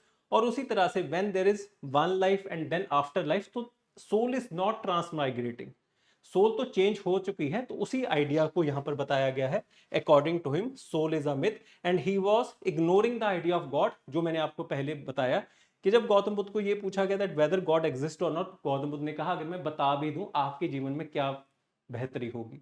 अगर आप ये समझोगे how to be a good human being that will lead to more success, तो उन्होंने कहा उस चीज के ऊपर फोकस करो।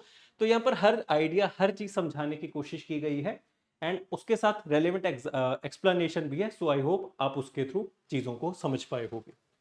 सो there are basically three pillars of Buddhism जिसके ऊपर बुद्धिज्म खड़ा है। The first is the Buddha only, जो मेन इसके फाउंडर हैं। देन संघ, जो इनके डिसाइपल्स हैं या फिर इनकी ऑडियंस है। एंड तीसरा है इनका धाम, जो कि इनका धर्म है। पाली लैंग्वेज के अंदर धर्म को धाम कहा गया है। So these are the three pillars of Buddhism and again a very simple process also. So, as opposed to the ritual action of Brahmanical tradition, karma in the Buddhist tradition is the result of an action dependent upon the intention more than the action itself। और जितने भी religions हैं जो non violence के idea के ऊपर काम करते हैं, उन सब के लिए जो आपका थॉट प्रोसेस है, जो आपकी इंटेंशन है, that is much more valuable then your actions also. जैसे अगर हम जैनिज्म की बात करें, सो अकॉर्डिंग टू देन अगर आपके मन में थॉट भी आ गया about non violence, so you are as equal culprit अगर आपने उस वायलेंस को सच में कमिट किया होगा। जितने भी लोग जैनिज्म से जुड़े हुए हैं, so they must be knowing this fact that you are not even allowed to have a thought of violence because non violence के आप एक्सट्रीम एंड पे रहते हैं।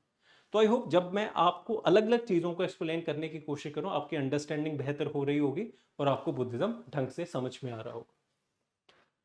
So Buddha also established a code of conduct both for the monastic and the layman to follow, जिसको हम कहते हैं पांच शील या फिर 5 precepts। The first is violence, की violence नहीं करनी, stealing, sexual misconduct, lying, gossip and taking intoxicating substances।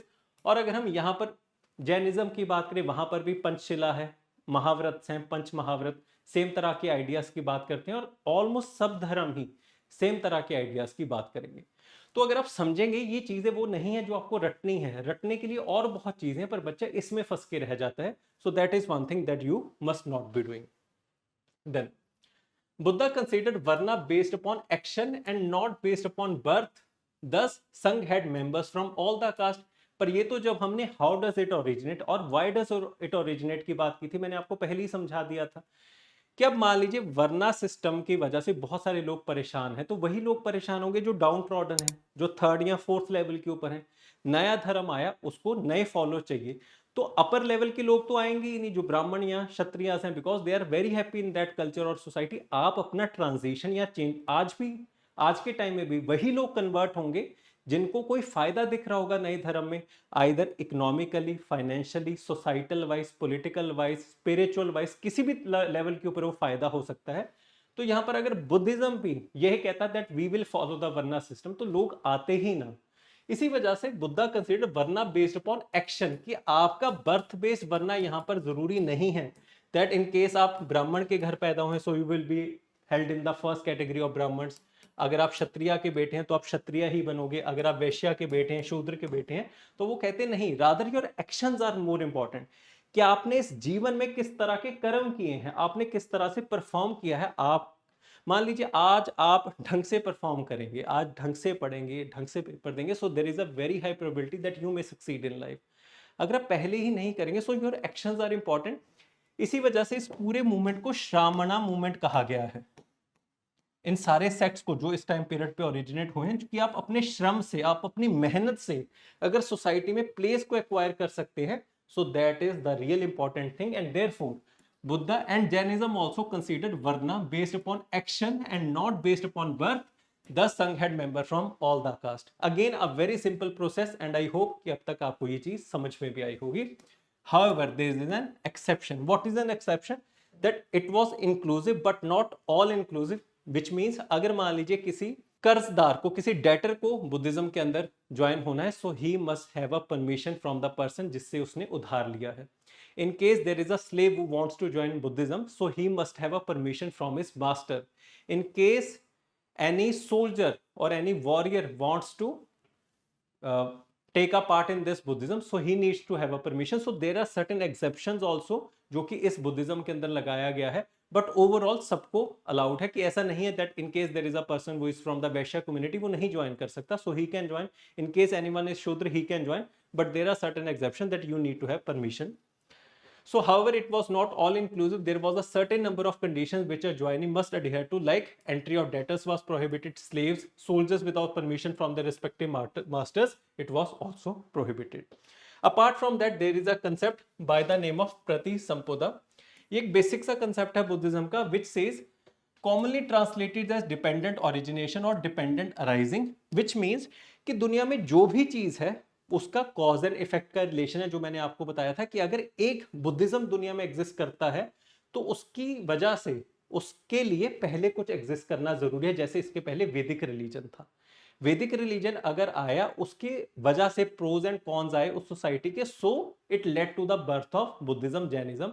Buddhism on itself can not exist, उसके लिए पहले का पूरा होना बहुत ज्यादा जरूरी है। उसी पूरे आइडिया को यहां पर प्रतिसंपदा कहा गया है। Again a very simple concept, commonly translated as dependent origination or dependent arising, is a key doctrine in Buddhism shared by all the schools of Buddhism.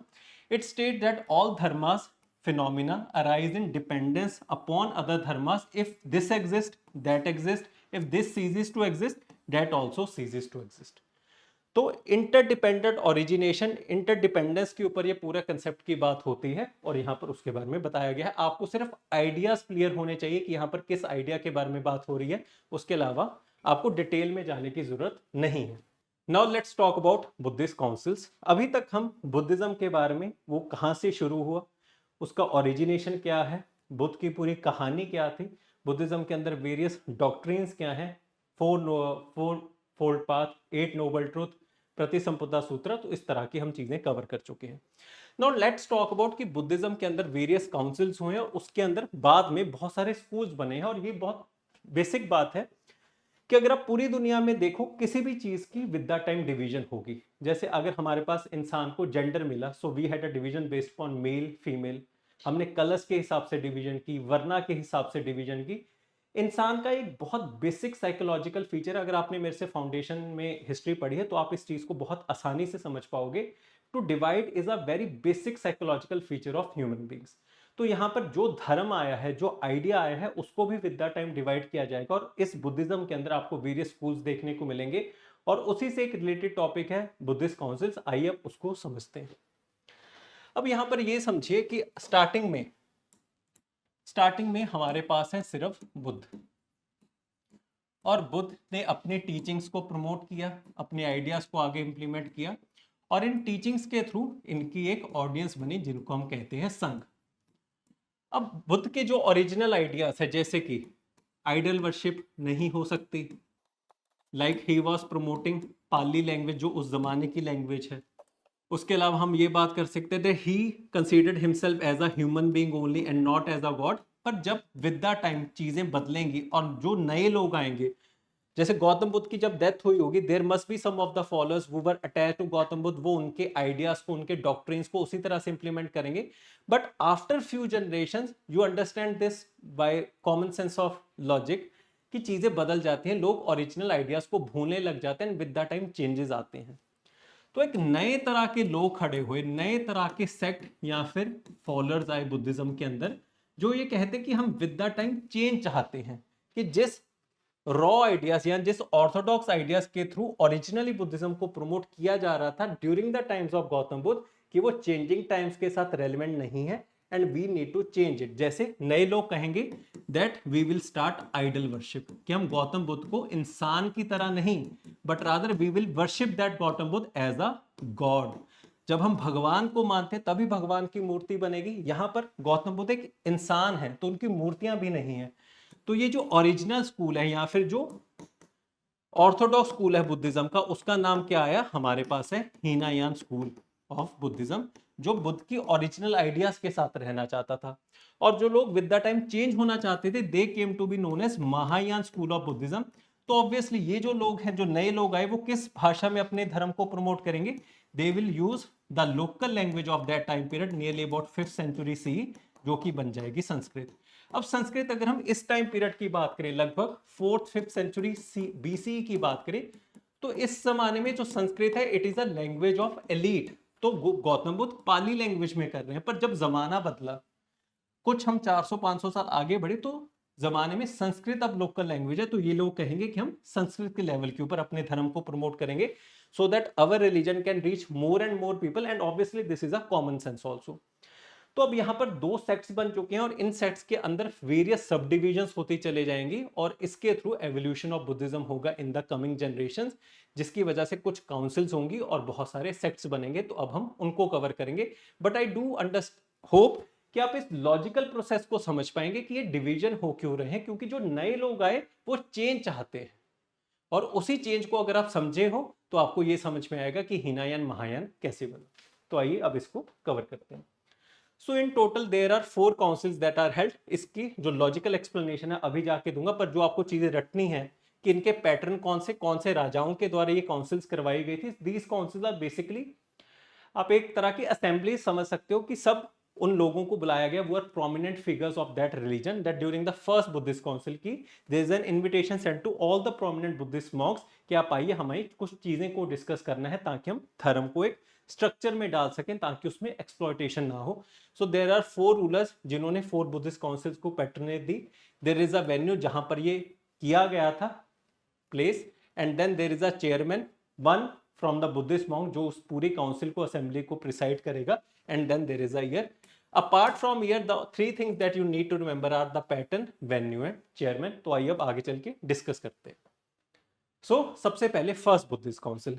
अब गौतम बुद्ध के जस्ट डेथ के बाद हमारी पहली बुद्धिस्ट काउंसिल होगी, बस यहां तक आपको ध्यान में रखना है। आगे की जो चारों काउंसिल्स हैं आपको कहानी के थ्रू आपकी जुड़ जाएगी। पहली Buddhist council will be conducted after the death of Buddha, and what is the need? In order to compile the teachings of Buddha so that they do not get lost with the time. अब गुरु था, एक गुरु के देहांत हो गया, तो गुरु की जो टीचिंग्स है, जब वो कुछ मान लीजिए 30-40 साल बाद, 100 साल बाद अगर हम कंपाइल नहीं करेंगे, so those teachings will be lost. And there is a concept by the name of Chinese whisper theory, that whenever any information verbally gets passed on from one person to another, it changes। आपने अपनी team meetings में, team groups में कभी ना कभी इस game को खेला होगा, अगर नहीं खेला तो आप यूट्यूब के ऊपर जाके कोई वीडियो देख लीजिए। So first council was held in the year of 483 BC, time period after the death of Buddha, in order to compile the teachings of Buddha। और इसमें जो इनकी टीचिंग्स को कंपाइल किस किताब में किया गया है, हमने सबसे पहले पढ़ा था सुत्ता पिताका। तो इस फर्स्ट काउंसिल के अंदर कौन सी लॉजिकली किताब लिखी जाएगी? Sutta Pitaka. And at the same time जो लोग इस धर्म में आएंगे, विनय पिताका।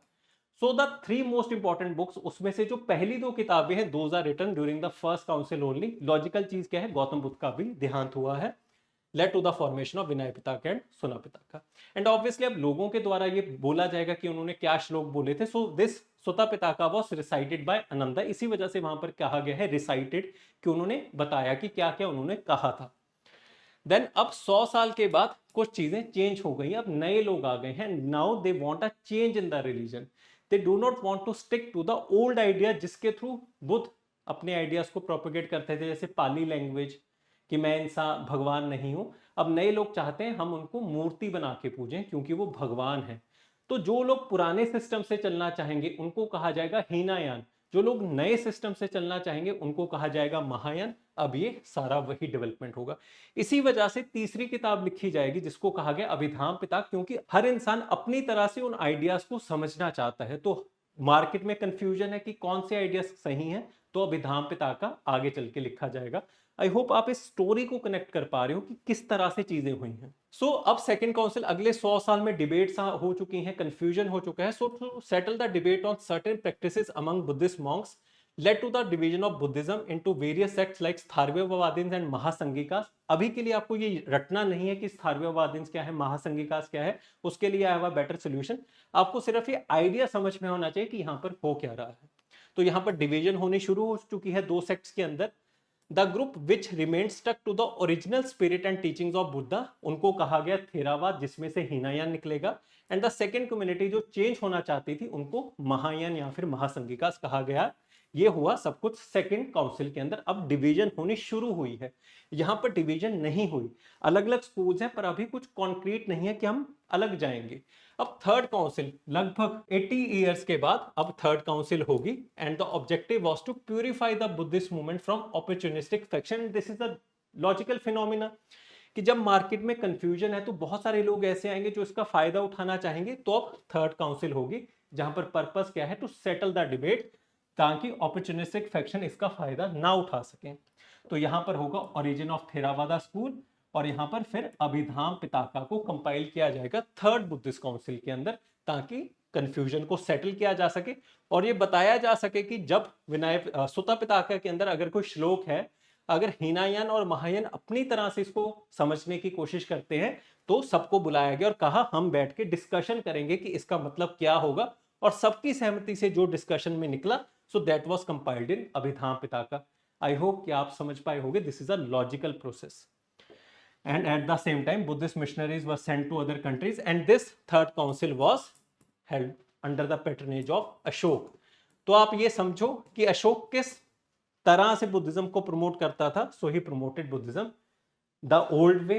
ओल्ड स्कूल कौन सा था, हीनायान या फिर थेरावाद। इसी वजह से अगर आप सोचोगे कि अशोक ने पूरे जीवन बुद्धिज्म को प्रमोट किया, there are various edicts all around the country, पर उसने कभी भी गौतम बुद्ध की मूर्ति नहीं बनाई। अगर मान लीजिए there is a question in the examination that whether Ashoka is associated with Hinayana और महायान स्कूल, आपको लॉजिकली कैसे सोच पाओगे। आपको मैंने नहीं पढ़ाया, let's assume you have not read that from me, but you can understand कि अशोक ने एडिक्ट्स लगवाए हैं। All of those edicts never ever there is a photo और एन इमेज ऑफ बुद्धा और a sculpture of Buddha, so this will go to the old school. So Ashoka is Hinayana. तो इस तरह से जब हम चीजों को समझते हैं तो अगर कल को मुश्किल क्वेश्चन भी आएगा, आई विल मेक श्योर कि आपके इस पूरे लेक्चर के अंदर इस तरह की अंडरस्टैंडिंग इंक्लूडेड हो, ताकि आपके मुश्किल क्वेश्चन भी सॉल्व हो सके। तो डरना मत कि हमने क्लास में ये नहीं पढ़ा। अगर आप डीपली रिफ्लेक्ट करोगे, आपको हर चीज अपने अंदर से समझ में आ जाएगी, बिकॉज हम हिस्ट्री को समझने की कोशिश कर रहे हैं। देन फोर्थ काउंसिल होगी 72 एडी के अंदर, जब ये पूरे स्कूल बन चुके हैं और आगे चल के हीनायान महायान स्कूल आ चुका है। एंड अब ये Tripitaka translated from Pali to Sanskrit, क्योंकि जो नए लोग आए जिनका अब विद द टाइम पूरा स्ट्रक्चर, पूरे जो स्कूल्स हैं, सेक्ट्स हैं, वो ग्रो कर चुके हैं, तो वो कहेंगे अब हमारा डोमिनेशन का टाइम है। तो वो कहेंगे कि हम हर स्क्रिप्चर को जो पहले ओरिजिनली, ये पहले तीन त्रिपिताका विनय, सुत्ता और Abhidhamma Pitaka, this was in Pali language, तो अब कौन सी भाषा में आ जाएगी, संस्कृत भाषा में। Now based upon this understanding, अब एक बार पूरे इस फर्स्ट से लेके फोर्थ काउंसिल को पढ़ने की कोशिश करना, समझने की कोशिश करना, आपको लगेगा ये एक पूरी कहानी है। और इसमें जो आपको पॉइंटर्स रखने हैं वो मैंने आपको पहले निकाल के दे दिए। अपार्ट फ्रॉम दैट, अगर हम इनके काउंसिल्स के बाद स्कूल्स की बात करें, सो थेरावाद, महायान, वज्रयान, इसको आप एक बार डिस्कस करते हैं। आपके पेपर पॉइंट ऑफ व्यू के लिए यहां पर एक मैं टेबल बना रहा हूं, सिर्फ आप उसको ध्यान में रखिएगा। जितने भी क्वेश्चंस आएंगे आपके इससे सॉल्व हो जाएंगे। अगर हम ओरिजिनली बात करें, जब स्टार्टिंग में बुद्ध के बाद ओरिजिनल स्कूल्स बनने बुद्धिज्म के शुरू हुए थे, तो उनको कहा जाता था स्थाविरवादन। इसमें से with the time Theravada school निकलेगा। थेरा का मतलब होता है एल्डर्स, और इसी में से विद द टाइम आप महायान स्कूल समझ सकते हो, या फिर महासंघिकास, जो कि ultimately Mahayana form of school को जन्म देगा, और ये हीनायान स्कूल। अब आप ये समझे कि अगर with the time Mahayana school बना है, तो वो इनिशियली निकला तो ओरिजिनल स्कूल से होगा। तो ओरिजिनल स्कूल अगर हम बुद्धिज्म की बात करें, या फिर ओल्डेस्ट स्कूल ऑफ बुद्धिज्म, अब ऐसा नहीं है कि ये इकलौता ओल्डेस्ट था, इसके साथ और बहुत सारे थे, पर आज के टाइम में हम सिर्फ इसको जानते हैं। सो स्थारव्यवादीन वाज द ओरिजिनल स्कूल जो बुद्धिज्म के ओरिजिनल आइडियाज को फॉलो करता था, गौतम बुद्ध के ओरिजिनल टेनेट्स को फॉलो करता था। इसमें से with the time Theravada school निकला। जैसे आप नाम को देखो, स्थारव्यवादीन यही है थेरावादा। तो ये सारे जो स्कूल्स हैं, this fall under the Orthodox form of Buddhism, जिसको हम विद द टाइम हीनायान स्कूल कहते हैं। और जब मैं हीनायान कह रहा हूं, मतलब कि Gautam Buddha is a human being, idol worship is not allowed, promotion should be in Pali language, जो ओल्ड आइडियाज के साथ स्टिक होना चाहते हैं। और जो लोग विद द टाइम चेंज हुए, इसमें से जो अलग अलग स्कूल्स निकले जिन्होंने मॉडर्निटी को या फिर चेंज को अपनाया, वो विद द टाइम उनका नाम पड़ा महायान स्कूल।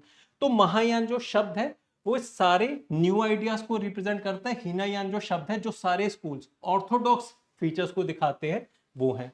और इसके साथ दो स्कूल्स को और ध्यान में रखना, one is Sautrantika, Yogachara and Madhyamika. अगर आप नेट के ऊपर सर्च करोगे so there is a lot of confusion कि कौन सा स्कूल किस में है। अब उतनी डिटेल में यहां पर मैं कवर नहीं कर सकता बिकॉज उसमें 1 घंटा लग जाएगा। But the only thing that you need to remember and understand कि अगर हम इन 3 स्कूल्स की बात करें, these refer to Hinayana school, and अगर हम इन कुछ स्कूल्स की बात करें, these refer to Mahayana school. और आपको सिर्फ इन्हीं का नाम ध्यान में रखना है। Apart from that no school is important. अगर क्वेश्चन आएगा स्टेटमेंट इन्हीं से सॉल्व हो जाएगी, ये सिर्फ स्कूल्स का नाम ध्यान में रख लेना। Downwards it refers to the Mahayana और the newer version, the upper ones are from the older version. इतना अगर आप कर जाओगे क्वेश्चन गलत नहीं होगा, कंफ्यूजन में जाने की जरूरत नहीं है। ठीक है, so there are 3 schools, Theravada, Hinayana school, literal meaning the lesser part, orthodox schools, teachings and thought of Buddha, original school of Buddhism, Pali language, Buddha is nothing more than a human being. सब कुछ हम समझ चुके हैं, हीनायान स्कूल के अंदर वही है। Attain individual salvation to self discipline and meditation, ultimate aim सबका निर्वाणा है। At present found in Sri Lanka, Myanmar, Thailand, ये याद नहीं करना। अशोक पैटर्नाइज हीनायान, मैंने आपको लॉजिकली भी बता दिया कि अगर हम ना भी पढ़ के जाते, अगर आपने ढंग से हिस्ट्री पढ़ी है, आप ऐसे क्वेश्चंस को अपने आप सॉल्व कर सकते हो। हर चीज नहीं रटनी, क्योंकि समझ सकते हैं हम ये। So salvation can be achieve through self discipline and meditation. Mahayana school की बात करेंगे, ग्रेटर पाथ, हेटेरोडॉक्स स्कूल, माध्यमिक, योगचरा, सिर्फ आपको वही पेज जो मैंने बनाया वो याद करना है। Scriptures are in Sanskrit, logical चीज है, Buddha is equal to god, again समझा दिया। And worship idols of Buddha and Bodhisattvas. यहाँ पर एक बोधिसत्वास का कंसेप्ट है, आगे चल के एक्सप्लेन करूंगा, अभी के लिए इसको यहाँ पर छोड़ रहा हूँ।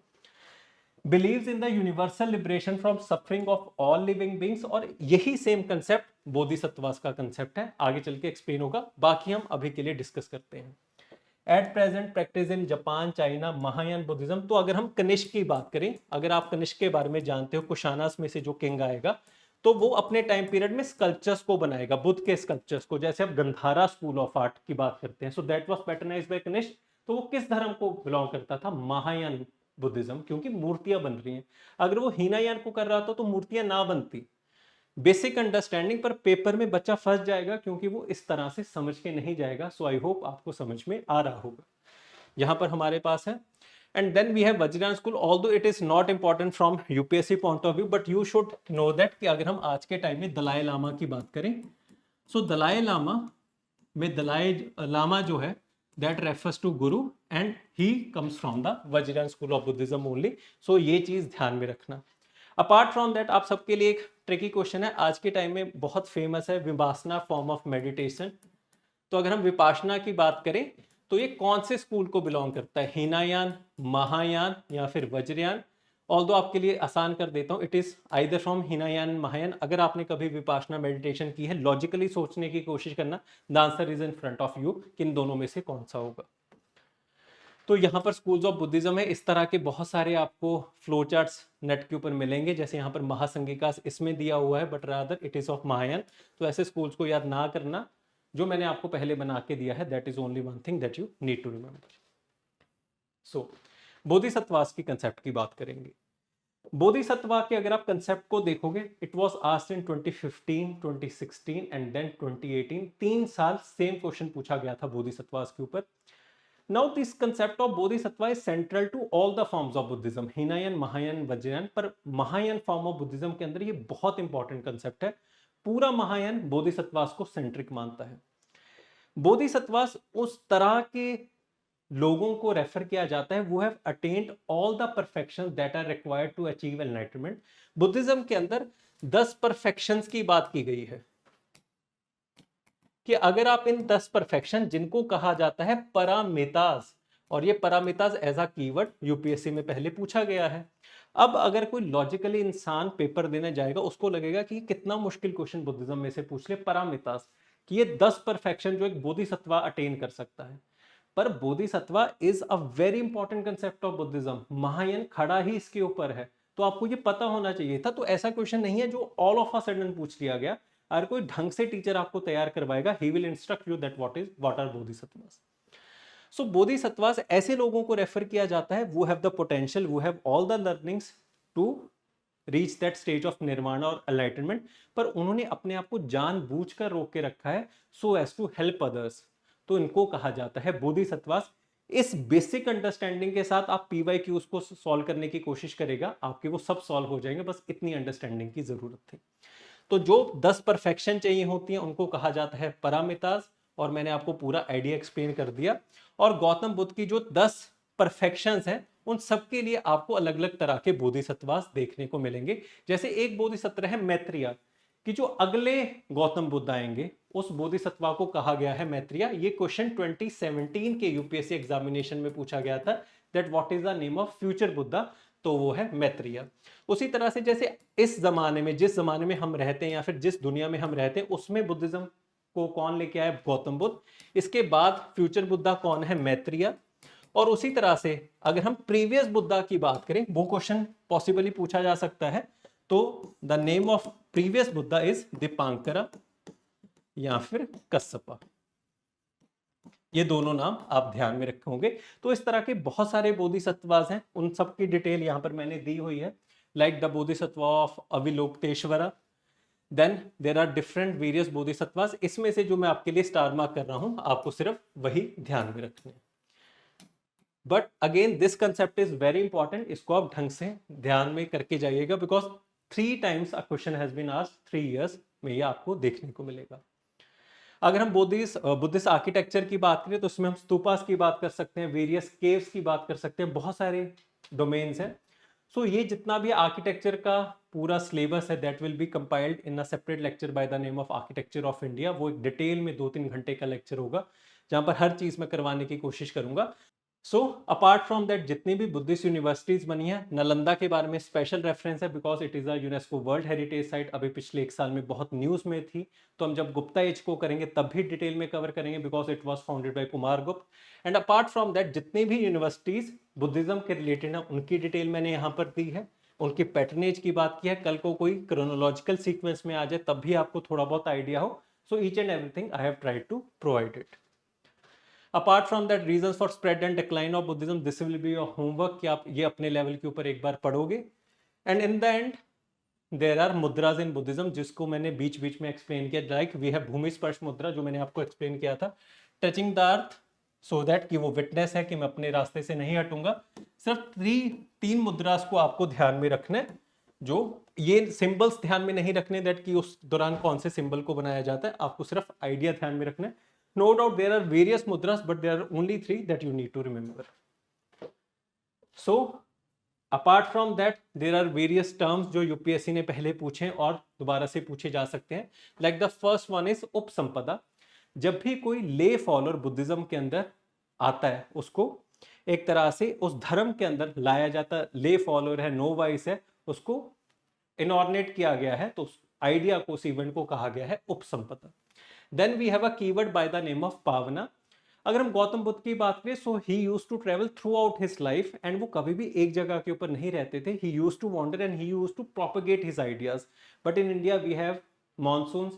So during those monsoon and during the rainy season he used to stay at one place. बाकी सारा टाइम वो घूमेंगे। So there is a concept in Buddhism कि जब भी आप रेनी सीजन के दौरान एक जगह के ऊपर रहते हो, so there must be some of the mistakes that you may have committed during that time period.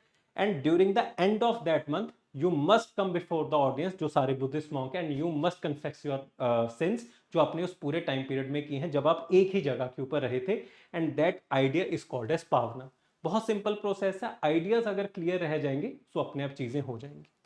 And then we have parivrajaka, और परिव्रजाका जिसको कहा जाता है वॉन्डरर, कि जो बुद्धिस्ट मॉन्क्स होते हैं जो घूम घूम के अपने धर्म का प्रचार करते हैं, सो वॉन्डरर। हर पॉसिबल एफर्ट किया गया है कि जहां से जो भी आपको बुद्धिज्म के रिलेटेड कवरेज हो सकती है, ईच एंड एवरीथिंग मैंने प्रोवाइड करने की कोशिश की है।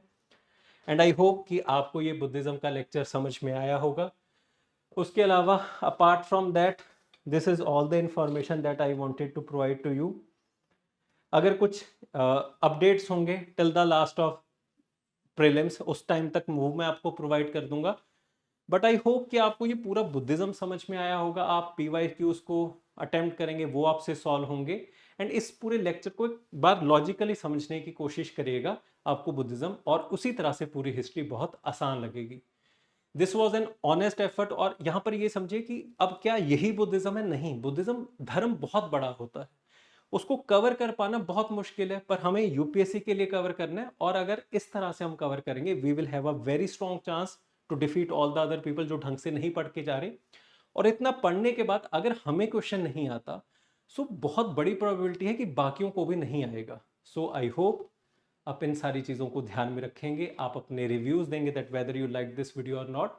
And apart from that, in case you have any suggestions कि इन टॉपिक्स को मैं इसी तरह से अगर तैयार कर दूं, so that will be useful. सो आप हर तरह से कमेंट सेक्शन में बता सकते हैं। The PDF of this video is there in the description, link दिया हुआ है, वहां पर जाके आप फ्री रिसोर्सेज में से डाउनलोड कर सकते हैं। And I will wait for your comments. और इसी तरह से अगला लेक्चर हमारा जैनिज्म का आएगा और डिटेल में चीज़ों को समझने की कोशिश करेंगे। And I will try to make history as easy as it can be. So thank you so very much. Apart from that, इसी तरह से पूरी हिस्ट्री, हर सब्जेक्ट को हम प्रीलिम्स रिवीजन प्रोग्राम के अंदर कॉम्प्रिहेंसिवली डिटेल में कवर करने की कोशिश करते हैं। तो अगर आप ढंग से यूपीएससी की तैयारी करना चाहते हैं, so please check out the courses, the link is given in the description. Thank you so very much.